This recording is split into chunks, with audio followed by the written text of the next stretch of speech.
Now students, अब हम लेते हैं एनसीईआरटी का एग्जांपल नंबर 10.6। देखिए, the block of would is kept on the table top. ठीक है, ये देखिए एक वुडन ब्लॉक है, अब ये टेबल टॉप पे रखा हुआ है। बात समझो बच्चों, देखो एक बार कैसे रखा है इसको ये वाले डायग्राम को देखो, एक बार इसको ऐसे खड़ा खड़ा रखा ऐसे, ये ऐसे, ठीक, और एक बार इसको पड़ा पड़ा रखा ऐसे।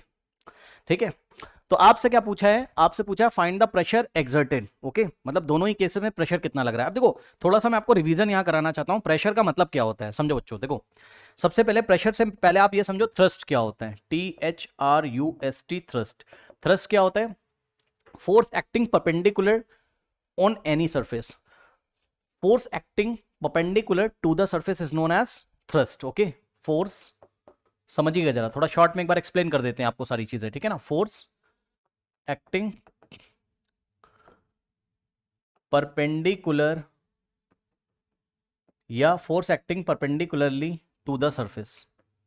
अब वहां छुप गया है, कोई बात नहीं है, फोर्स एक्टिव बोल दे रहा हूं मैं, force acting perpendicularly to the surface is known as what, thrust. इसको आइए एक एग्जांपल से समझते हैं बच्चों। देखो जरा ध्यान से, मान लीजिए कि कोई बॉडी है, ठीक, ये कोई बॉडी है और ये कोई सरफेस है और ये कोई बॉडी ऐसे रखी हुई है, ठीक है ना। अब इस बॉडी का मास कितना है, m है। ध्यान से सुनो, इस बॉडी का मास कितना है, m है। ठीक है स्टूडेंट्स, तो ये बॉडी इस सरफेस पे कितना फोर्स लगा रही है, ठीक, तो जवाब है अपने वेट के इक्वल। आई रिपीट, जवाब है अपने वेट के इक्वल। ठीक है भाई, देखो सीधी सी बात है, ये अर्थ के सरफेस पे रखा हुआ है या किसी भी सरफेस पे रखा हुआ है, किसी भी सरफेस पे रखा है, चलो टेबल पे रखा हुआ है, ठीक है, ये ऑब्जेक्ट ऐसा टेबल पे रखा हुआ है।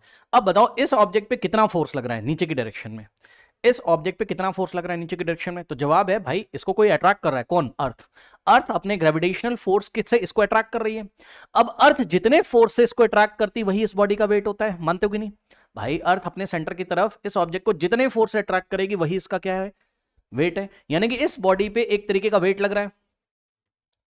तो ये देखिए, ये बॉडी का वेट ऐसे डाउनवर्ड डायरेक्शन में, ठीक, और वेट का फॉर्मूला क्या होता है, m into g, mass into acceleration due to gravity. जिसको नहीं पता है नोट कर लीजिए, वेट का फॉर्मूला क्या होता है, m इंटू जी। तो इस बॉडी का वेट ऐसे डाउनवर्ड डायरेक्शन में लग रहा है। अब सुनो, ये वेट भी एक तरीके का फोर्स होता है, f का मतलब फोर्स, भाई वेट भी एक तरीके का फोर्स होता है, यस सर। अब आप ध्यान से चेक करो, ये जो सरफेस है, ये जो सरफेस है, इस सरफेस पे अगर हम आपसे पूछे थ्रस्ट कितना है, इस सरफेस पे थ्रस्ट कितना आ रहा है यहां पर, तो थ्रस्ट की डेफिनेशन क्या है, force acting perpendicular to the surface. अब ये देखिए, इस सरफेस पे परपेंडिकुलर डायरेक्शन में यही फोर्स तो लग रहा है, बॉडी का वेट ही तो लग रहा है भाई, अपने वेट से वो सरफेस को दबा रही है, ऐसे सोचो। ठीक है स्टूडेंट्स, तो ये देखिए, ये 90 डिग्री पे ये फोर्स लग रहा है, तो बस यही थ्रस्ट है। यानी कि इस क्वेश्चन को करते टाइम जब आपको थ्रस्ट निकालने के लिए हम बोलेंगे, तो आप बॉडी का वेट निकाल दोगे, ठीक है ना। चाहे आप उसको W लिखो, F लिखो, ठीक है, कुछ भी लिखो आप, उससे मतलब नहीं है। ठीक है स्टूडेंट्स, ये लीजिए, जब आपको यहाँ थ्रस्ट हम पूछेंगे, आप इसका वेट निकाल देंगे, चाहे आप उसको फोर्स F से दिखाओ, W से दिखाओ, थ्रस्ट लिखो, लेकिन निकालोगे कैसे, m इंटू जी, वेट के फॉर्मूले से, m into g, mass into acceleration due to gravity. एक तो ये बात हो गई थ्रस्ट। अब सुनो, मतलब थ्रस्ट एक तरीके का फोर्स ही होता है, थ्रस्ट एक तरीके का फोर्स होता है, लेकिन कैसा फोर्स होता है, जवाब है जो कि सरफेस पे कैसा होता है, परपेंडिकुलर होता है, सरफेस पे परपेंडिकुलर होता है। मान लो बच्चों कोई सरफेस ये है, ठीक, अब ऐसे करके फोर्स लग गया तिरछा, तो ये एंगल 90 नहीं बन रहा है, ये एंगल 30 डिग्री है, तो ये वाला जो फोर्स लग रहा होगा ना, ये फोर्स थ्रस्ट नहीं है, ये बस फोर्स है, ये फोर्स है। इसको हम कॉमन भाषा में फोर्स बोलेंगे, थ्रस्ट नहीं बोलेंगे। थ्रस्ट ये तब होगा जब ये सरफेस पे इस तरीके से लगेगा, ये ऐसे, ये लीजिए परपेंडिकुलर डायरेक्शन में, यहाँ 90 डिग्री बनना चाहिए, ठीक है ना। तो इस बात को ध्यान रखिएगा, थ्रस्ट आपको पता चल गया क्या होता है, force acting perpendicularly to the surface is known as thrust. अब सुनो, प्रेशर क्या होता है। तो बच्चों देखो, प्रेशर क्या होता है, इसको समझने के लिए हम आपको बताते हैं एक एग्जांपल छोटा सा। देखिए बच्चों, यस, देखो प्रेशर जो होता है एक तरीके का फोर्स का इफेक्ट होता है। प्रेशर क्या होता है, फोर्स का इफेक्ट, मतलब फोर्स जितना अवेलेबल है उसका इफेक्ट कितना है, ये डिपेंड करता है सरफेस एरिया के ऊपर, ये डिपेंड करता है सरफेस एरिया के ऊपर, ठीक है। जैसे कि एग्जांपल के तौर पे आपको एकदम बढ़िया एग्जांपल दें, देखो एकदम बढ़िया एग्जांपल दे रहे हैं आपको। देखो मान लो कि नेल्स लगी हुई है, बड़ा अजीब सा एग्जांपल, लेकिन सोचो ये ग्राउंड पे नेल लगी हुई है, नेल नेल नेल समझ तो, कील, ये कील लगी हुई है ऐसे। अब आप आ जाओ और इस नेल के ऊपर एक पैर से खड़े हो जाओ, अपने एक पैर इसके ऊपर रख दो इस तरीके से, अपना फुट ऐसे रख के खड़े हो जाओ, सोचो ये नेल चली जाएगी भाई, आपके पैर में घुस जाएगी अंदर। क्यों, क्योंकि ध्यान से चेक करो, जब आप इसके ऊपर अपना फुट रखते हो आप इस तरीके से और खड़े हो जाते हो ऐसे, ठीक, तो दोनों का कांटेक्ट एरिया बहुत कम है, दोनों का कांटेक्ट एरिया बहुत कम है। सुन लो, आपका वेट कहां काम कर रहा है, नीचे की डायरेक्शन में, यानी कि इस सरफेस पे जो कांटेक्ट सरफेस एरिया ना दोनों का, ये नेल का ये सरफेस और आपका ये फुट ऐसे, ये देखिए दोनों का कांटेक्ट एरिया भी बहुत कम है। तो आपका वेट कहां लग रहा है? इस सरफेस पे परपेंडिकुलर डायरेक्शन में नीचे, यानी कि थ्रस्ट कहां लग रहा है? नीचे लग रहा है परपेंडिकुलर डायरेक्शन में थ्रस्ट। और थ्रस्ट का फॉर्मूला क्या होता है? वेट। यानी कि आपका वेट जो है सो है, मान लो एग्जांपल के तौर पे आपका मास है 10 किलोग्राम मान लो, ठीक, और आपका एस्केलेशन ड्यू टू ग्रेविटी कितना है? 10 है, चलो 10 मीटर पर सेकंड स्क्वायर, ठीक है। वैसे आपका मास 10 तो हो नहीं सकता है, ठीक है, कुछ ज़्यादा ही ले लो आप। लो 50 किलोग्राम का मास है, ठीक, 50 इंटू 10 वेट कितना हो जाएगा? यानी कि थ्रस्ट यहाँ पे कितना आएगा? यहीं पे निकाल देता हूँ, एम इंटू जी। थ्रस्ट कितना आ जाएगा? एम इंटू जी, यानी कि 50 इंटू 10, 50 इंटू 10 कितना हो जाएगा? 500 क्या न्यूटन। ओके स्टूडेंट्स, तो 500 का न्यूटन का फोर्स लग रहा है, यानी कि थ्रस्ट कितना है? 500 न्यूटन। ये कॉन्टेक्ट एरिया पे परपेंडिकुलर डायरेक्शन में थ्रस्ट कितना है? 500 न्यूटन है। लेकिन बच्चों कॉन्टेक्ट एरिया तो बहुत कम है, ये नेल अंदर चलाएगा नेल, यानी कि जब कॉन्टेक्ट एरिया कम है तो इस फोर्स का या इस वेट का, वेट या थ्रस्ट, इस थ्रस्ट का इफेक्ट बहुत ज्यादा है, नेल अंदर घुस जाएगी, बहुत चोट लगेगी आपको। लेकिन अगर हम क्या करें, ऐसी बहुत सारी नेल्स ले लें, सोचो अजीब सी बात है, ये ऐसी बहुत सारी नेल्स ले लें, ये इस तरीके से 1 नेल 2 नेल, ये सब नेल्स हैं, ठीक, ये नेल है, और एक लार्ज सरफेस एरिया पे जमीन पे बिछा दें इस तरीके से, और आराम से आके इस पे लेट जाएं, इस तरीके से आप इस पे लेट जाइए, इस तरीके से ऐसा, ठीक है, लेट डाउन, लेट जाओ ऐसे। तो क्या होगा? ये देखिए, ये आपका जो बैक है इसका सरफेस एरिया, पैर वैर का सरफेस एरिया, सारा मिला के surface area, contact surface area बढ़ जाएगा। क्या बॉडी का वेट चेंज होगा? नहीं, बॉडी का वेट तो अभी भी उतना है, एम इंटू जी से 500 न्यूटन, यानी कि अभी भी थ्रस्ट कितना लग रहा है? ये जो कॉन्टेक्ट सरफेस एरिया है ये पूरा ऐसे नेल्स लगी हुई है ना, समझ रहे हो ना, नेल्स लगी हुई, उस पर आप आराम से आके लेट गए, एक भी नेल आपकी बॉडी में जाती ही नहीं है। क्यों? क्योंकि वेट तो उतना ही है, यानी कि थ्रस्ट तो अभी भी उतना है 500 न्यूटन का, लेकिन आपने क्या कर दिया? कॉन्टेक्ट एरिया जो है वो बढ़ा दिया, कॉन्टेक्ट एरिया बढ़ा दिया, यानी कि उतना ही फोर्स पहले कम एरिया पे लग रहा था, अब उतना ही फोर्स अब ज्यादा एरिया पे डिस्ट्रीब्यूट हो गया है, तो इफेक्ट ऑफ फोर्स चेंज हो जाएगा। यहां पे इफेक्ट ऑफ फोर्स बहुत ज्यादा है, यहां पे क्या है? Effect of force, effect of force क्या है? यहां बहुत ज्यादा है, और यहां पे उस फोर्स का इफेक्ट जो प्रभाव आ रहा है वो बहुत कम है।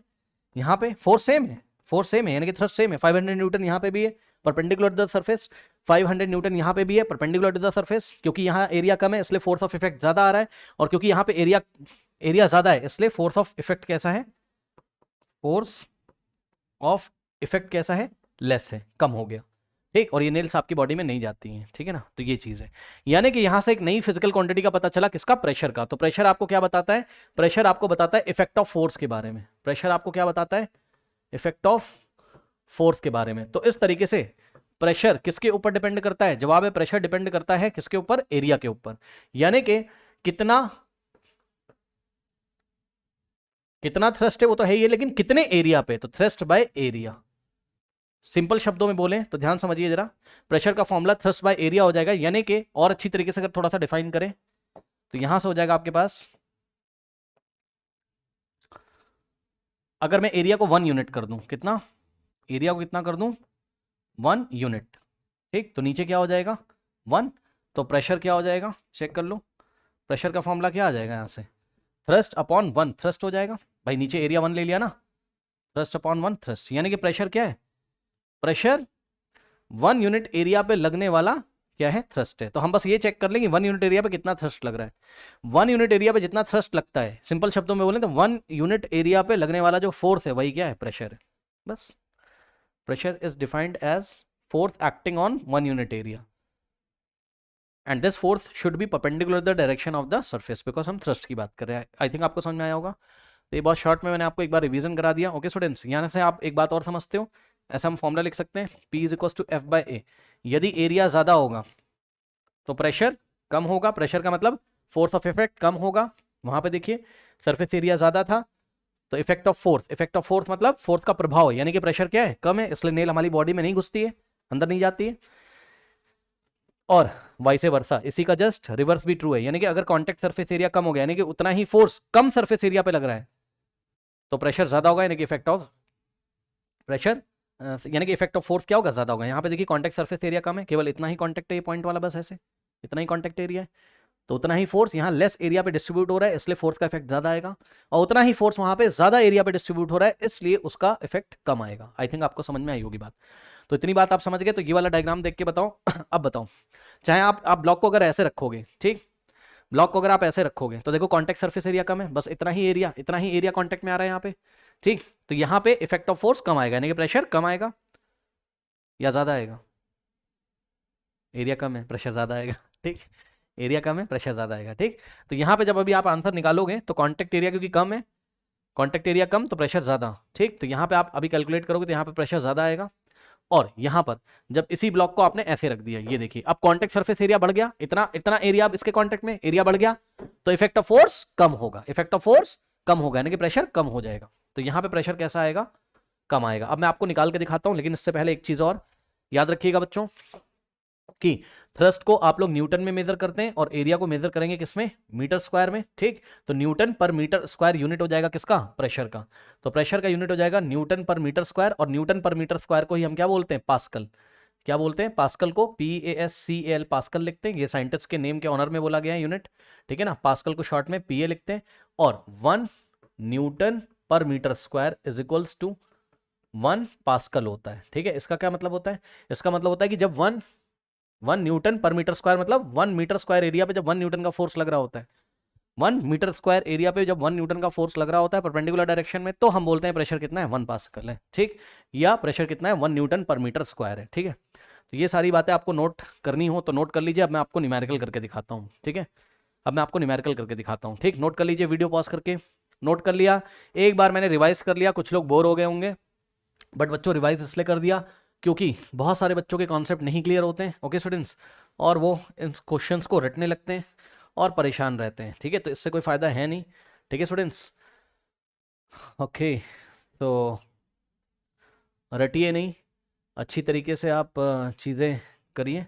ओके, चलिए, चलो ये सबको किनारे कर देते हैं बच्चों। ठीक है, इसको साइड में कर देते हैं। चलो ये साइड में चला गया। ठीक है, बहुत छोटा छोटा हो गया, कोई बात नहीं है। अब आइए सवाल करते हैं। सबसे पहले हम एक काम करते हैं बच्चों, थ्रस्ट कैलकुलेट कर लेते हैं। क्या कैलकुलेट कर लेते हैं, thrust. Okay, because pressure thrust upon area होता है, तो थ्रस्ट कैलकुलेट करोगे। थ्रस्ट अभी मैंने आपको बताया था M×G होता है, बॉडी का जो वेट होगा वही थ्रस्ट होगा। M मास कितना, जाके देखो 5 किलोग्राम का ब्लॉक है, ये भी सेम ब्लॉक है, तो दोनों के लिए थ्रस्ट सेम होगा। 5 किलोग्राम इंटू जी की वैल्यू कितनी ले सकते हैं हम लोग, जी की वैल्यू नहीं दे रखा है तो आप 9.8 लोगे। कितनी लोगे, 9.8 लोगे। ओके, NCERT में चेक कर लेते हैं, 9.8 ही लिया है। यस सर 9.8 लिया है, M×G। ठीक, पता है ना जी की वैल्यू 9.8 मीटर पर सेकंड स्क्वायर होती है। नाउ 9.8 को मल्टीप्लाई करो 5 से, 5 8 40, 4 5 9 45, 45 प्लस 4 49, और पीछे से 1 डिजिट छोड़ के डेसिमल कितना आ गया 49.0, यानी कि 49.0 का मतलब 49 न्यूटन। ठीक, तो यहाँ पे देखिए थ्रस्ट कितना आएगा, दोनों केसेस में थ्रस्ट कितना आएगा, 49 न्यूटन आएगा। ठीक है, अब बच्चों ध्यान से चेक करिए जरा, आपको निकालना है प्रेशर। प्रेशर निकालना है केस 1 में, यानी कि ए केस में प्रेशर निकालने जा रहे हैं। प्रेशर का फॉर्मूला क्या होता है, थ्रस्ट अपॉन एरिया। क्या होता है, thrust upon area. Okay students, अब देखो थ्रस्ट तो आपको पता है, एरिया नहीं पता है, एरिया कॉन्टेक्ट एरिया। तो ध्यान चेक करो बच्चों, जब ये वाले ब्लॉक को ऐसे रखा, ठीक, ये वाले ब्लॉक को ऐसे रखा, देखो पहले इस ब्लॉक को ऐसे देखो, इसकी लेंथ कितनी 40, ब्रेथ कितनी है 20, और हाइट कितनी है, लेंथ ब्रेथ हाइट, लेंथ कितनी है 40, ब्रेथ कितनी है 10, और हाइट कितनी है 20 सेंटीमीटर में दिया, ध्यान रखना ऐसे। जब इसको ऐसे खड़ा करके रख दिया तो ये वाला रेक्टेंगल कॉन्टेक्ट में रहेगा इस तरीके से, और ये वाले रेक्टेंगल में अगर आप देखो तो कौन से रेक्टेंगल में, जब इसको ऐसे खड़ा करके रखोगे तो ये वाला जो सरफेस है, कौन सा वाला सर, ये वाला जो सरफेस है, ये कॉन्टेक्ट में आ जाएगा, तो इसका एरिया कैसे हो जाएगा, ये रही इसकी लेंथ और ये रही इसकी ब्रेथ, है तो रेक्टेंगल ना ये। ठीक है, तो नीचे से अगर आप देखोगे तो ये वाला सरफेस एरिया कॉन्टेक्ट में, लेंथ कितनी है 20 और ब्रेथ कितनी है 10, यहां से देख लो, ये लेंथ है और ये ब्रेथ है। ठीक, तो केस ए में भाई ये ऐसे रखा था, इसको ऐसे खड़ा करके रखोगे तो ये वाला जो एरिया है यही तो सरफेस के कांटेक्ट में आएगा ना, तो इसका एरिया कैसे निकालोगे, ये रेक्टेंगल नहीं दिख रहा है आपको, चेक कर लो, ये रेक्टेंगल नहीं दिख रहा है, ये देखिए ये इस तरीके से, ये रेक्टेंगल नहीं दिख रहा है, तो ये लेंथ हो जाएगी और ये ब्रेथ हो जाएगी। ठीक, तो फर्स्ट वाले केस में ये रही देखिए लेंथ और ये रही ब्रेथ, नीचे एक रेक्टेंगल होगा जो कि छुप गया, आपको दिखाई नहीं पड़ रहा है।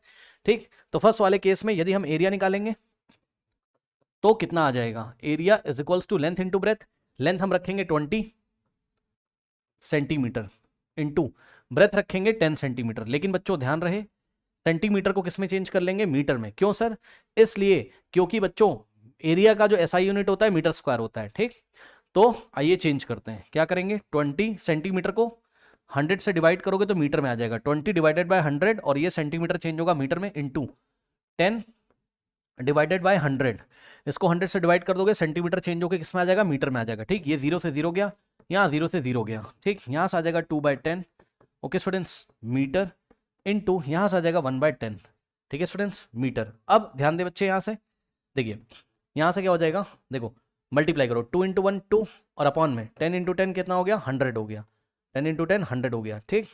अब मीटर इंटू मीटर होता है metre square, metre into metre क्या होता है, मीटर स्क्वायर। देखा एरिया किस में आ गया, मीटर स्क्वायर में आ गया, ओके स्टूडेंट्स। अब इसको 2/100, मैंने जानबूझ के यहाँ पे नहीं काटा था क्योंकि 2/100 को सॉल्व करना ईजी है। कितना आ जाएगा, 0.02, नीचे 2 0 है तो पीछे से 2 छोड़ के डेसिमल लग जाएगा, है ना।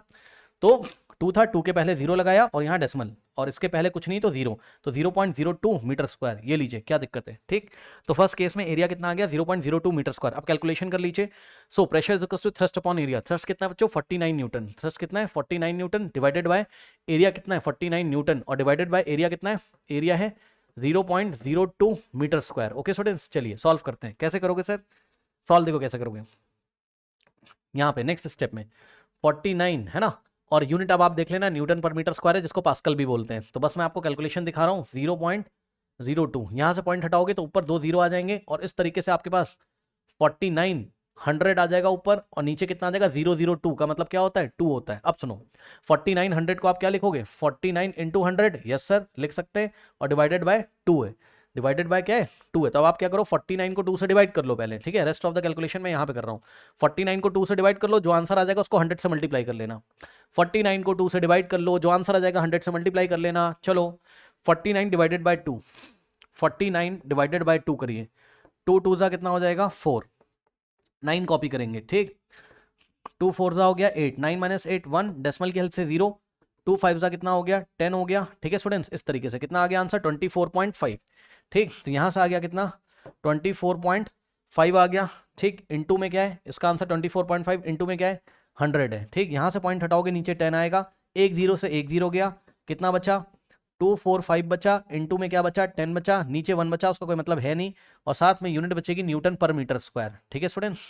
तो यहाँ से आएगा 2450, ठीक है, मल्टीप्लाई करो, 2450 न्यूटन पर मीटर स्क्वायर। यानी कि बच्चों फर्स्ट केस में जो प्रेशर है, फर्स्ट केस में जो प्रेशर है वो कितना है, फर्स्ट केस में जो प्रेशर है वो कितना है, वो है आपका, देखिए यहाँ पे मैं लिख दे रहा हूँ आपको, फर्स्ट केस में जो प्रेशर है वो कितना है, वो है आपका कितना, 2450 न्यूटन पर मीटर स्क्वायर।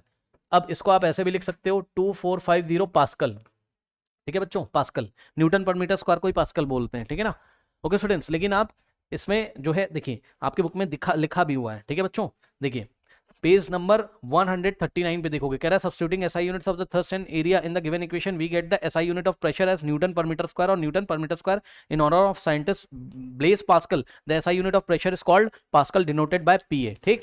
लेकिन उन्होंने आपकी बुक में बोला एनसीईआरटी में कि इसका एसआई यूनिट तो न्यूटन पर मीटर स्क्वायर ही होता है, ठीक है। तो आप पास्कल ना लिख के आप क्या लिखोगे, न्यूटन पर मीटर स्क्वायर ही लिख दो, ठीक है ना। एसआई यूनिट अभी मैं बता रहा हूँ, ठीक है। एसआई यूनिट से एक बात और पता चलती है कि 1 मीटर स्क्वायर एरिया पे कितना फोर्स का इफेक्ट है। तो इस ब्लॉक में 1 मीटर स्क्वायर एरिया पे कितना फोर्स आ रहा है, 2450 न्यूटन का फोर्स आ रहा है। ये यहाँ पे प्रेशर का मतलब है, ठीक है स्टूडेंट्स। चलो तो ये हो गया आपका पार्ट ए का प्रेशर। अब पार्ट बी का प्रेशर निकालते हैं, ठीक है। इसको नोट कर लीजिए, वीडियो पॉज करके नोट कर लीजिए बच्चों, नोट कर लिया। चलो अब देखो,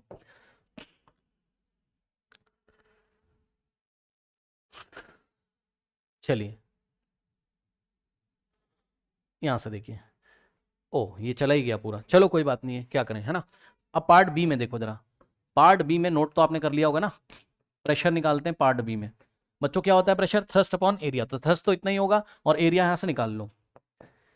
एरिया जब आप पार्ट बी में निकालोगे तो देखो कॉन्टेक्ट एरिया कितना है, ये ब्लॉक ऐसे रखा हुआ है, ठीक। मतलब समझो, अब फर्स्ट वाले डायग्राम को देखो, ठीक। तो फर्स्ट वाले डायग्राम में ये जो आपको दिखाई पड़ रहा है यहाँ पे, ये वाला जो एरिया दिखाई पड़ रहा है, ये वाला जो एरिया है ना, जब इसको ऐसा लटा के रख दोगे, ऐसा ऐसे ऐसे गिरा के रख दोगे, तो ये वाला जो सरफेस एरिया ये कांटेक्ट में आ जाएगा। तो ये वाला जो रेक्टेंगल है आपको इसका एरिया लेना है इस बार, इसको ऐसे गिरा दोगे तो 40 यहाँ आ जाएगा और 10 यहाँ, है ना। यानी कि लेंथ कितनी हो जाएगी 40, और ब्रेथ कितनी हो जाएगी 10। तो इस बार एरिया क्या रखेंगे हम, लेंथ इंटू ब्रेथ, यानी कि 40 सेंटीमीटर इंटू 10 सेंटीमीटर। सेकंड वाले केस में ये 40 और ये 10, नीचे रेक्टेंगल होगा जो कि कांटेक्ट कर रहा होगा सरफेस के साथ, वो आपको दिखाई नहीं पड़ रहा है, ठीक है ना, छुप गया है। नो 40 इंटू 10 कितना होता है 400, और हाँ एक काम और कर लो यहीं पे, आप एक काम कर लो, क्या 40 डिवाइडेड बाय 100 कर लो, ठीक। तो सेंटीमीटर किस में आ जाएगा, मीटर में, इंटू 10 डिवाइडेड बाय 100 कर लो तो ये सेंटीमीटर किस में आ जाएगा, मीटर में। ठीक है स्टूडेंट्स, भाई सेंटीमीटर को मीटर में कैसे चेंज करते हैं, 100 से डिवाइड करके। ये 0 से 0 गया, यहाँ 0 से 0 गया। ठीक, अब देखो 4 इंटू 1 हो गया 4, अपॉन में 10 इंटू 10 हो गया 100। ठीक, और metre into metre square, metre into metre metre square, और 4 अपॉन 100 क्या हो जाएगा, 0.04 मीटर स्क्वायर। ठीक है स्टूडेंट्स, ये हो गया। अब आइए थ्रस्ट निकालते हैं यहाँ से। ठीक है, so thrust is equals to, sorry pressure is equals to, thrust नहीं pressure, pressure is equals to thrust upon area, thrust upon area. Area कितना है, 0.04 क्या, ये 49 न्यूटन और 0.04 मीटर स्क्वायर। ठीक, अब देखो नेक्स्ट स्टेप में कैलकुलेशन, 49 डिवाइडेड बाय 0.04, पॉइंट हटाओगे ऊपर 2 0 लग जाएंगे, ऊपर आएगा 4900, नीचे आएगा 004 को 4 लिखेंगे, उसके बाद 4900 को 49 इंटू 100 लिखेंगे। भाई 4900 को क्या लिख सकते हैं, 49 इंटू 100, क्योंकि 49 इंटू 100 वापस 4900 हो जाएगा, अपॉन में 4। अब हम क्या करेंगे, इसको सॉल्व कर लेंगे और जो भी आंसर आएगा 100 से मल्टीप्लाई कर देंगे। ठीक है ना, चलो तो 49 डिवाइडेड बाय 4 करिए, यहाँ पे कर लेते हैं। 49 डिवाइडेड बाय 4, 4 1 जा 4 होता है, कट जाएगा, यहाँ से 9 कॉपी करेंगे, 4 2 जा 8, 9 माइनस 8 1, डेसिमल लगाओगे 0 बढ़ाओगे। ठीक है स्टूडेंट्स, और यहाँ से क्या आ जाएगा आपके पास, 4 2 जा क्या होता है, 8 होता है, 8 माइनस 10 माइनस 8 क्या होता है, 2, रिमाइंडर 2 आ गया, डेसिमल की हेल्प से 0, 5 जा कितना आ गया, 20। ठीक, ये लीजिए 12.25। ओके स्टूडेंट्स, तो इस तरीके से आंसर क्या आ रहा है आपका, ध्यान चेक करो, 49 बाय 4 कितना आ रहा है, 12.25। ठीक है, इंटू में 100 है, इंटू में क्या है 100 है। ठीक, तो 100 से मल्टीप्लाई करोगे, ये कहाँ आ जाएगा, 2 प्लेस राइट में, या फिर आप ऐसे सोच सकते हो कि 12.25 इंटू क्या है 100 है, यहाँ से पॉइंट हटाओगे, डेसिमल से 2 प्लेस, डेसिमल कहाँ लगा है, 2 डिजिट पहले, तो नीचे 2 जीरो आ जाएंगे, 100 से 100 गया, कितना आ गया 1225 क्या, newton per metre square, newton per metre square. Okay student, SI unit लिखेंगे हम, न्यूटन पर मीटर स्क्वायर। सो यहाँ पे आ जाइए, सेकंड वाले केस में प्रेशर कितना हो जाएगा आपका, सेकंड वाले केस में जो प्रेशर है वो कितना हो जाएगा बच्चों, ये हो जाएगा आपका 1225 न्यूटन पर मीटर स्क्वायर। ठीक है, अब आप देख रहे हो फोर्स सेम है, यानी कि दोनों का थ्रस्ट सेम था, 49 न्यूटन 49 न्यूटन। ये देखो इसका वेट लग रहा है ना नीचे 49 न्यूटन, ओके, और इसका भी वेट लग रहा है नीचे 49 न्यूटन, लेकिन बच्चों वेट सेम है, यानी कि सेम फोर्स है, लेकिन कॉन्टेक्ट एरिया अलग अलग है, तो फोर्स का इफेक्ट अलग अलग आएगा। ठीक है ना, यहाँ पे उतना ही फोर्स कम एरिया पे लग रहा है, लेस एरिया था यहाँ पे, तो प्रेशर ज्यादा आ रहा है, एरिया कम तो प्रेशर ज्यादा। ठीक, यहाँ पे उतना ही फोर्स 49 न्यूटन का ज्यादा एरिया पे लग रहा है, ज्यादा एरिया पे डिस्ट्रीब्यूट हो रहा है, तो इफेक्ट ऑफ फोर्स कम आ रहा है, यानी कि प्रेशर कैसा आ रहा है, कम आ रहा है। 1225 न्यूटन पर मीटर स्क्वायर, यानी कि 1 मीटर स्क्वायर पे लगभग कितना फोर्स आ रहा है, 1225 न्यूटन का फोर्स आ रहा है। और यहाँ पे 1 यूनिट एरिया पे न्यूटन पर मीटर स्क्वायर मतलब 1 यूनिट एरिया, 1 यूनिट एरिया पे यहाँ पे 2450 न्यूटन का फोर्स आ रहा है। आई थिंक आपको बात समझ में आई होगी। तो आपने देखा कि बॉडी का जो थ्रस्ट वो सेम है, मतलब कि सरफेस पे लगने वाला जो परपेंडिकुलर डायरेक्शन में फोर्स है वो सेम है, लेकिन एरिया अलग अलग होने के कारण उस फोर्स का जो प्रभाव है, उस फोर्स का जो इफेक्ट है वो अलग अलग आता है। एरिया के बढ़ने से फोर्स कम हो जाता है, फोर्स का इफेक्ट कम हो जाता है, एरिया के कम होने से इफेक्ट ऑफ फोर्स बढ़ जाता है। ओके स्टूडेंट्स, सो नोट कर लीजिए,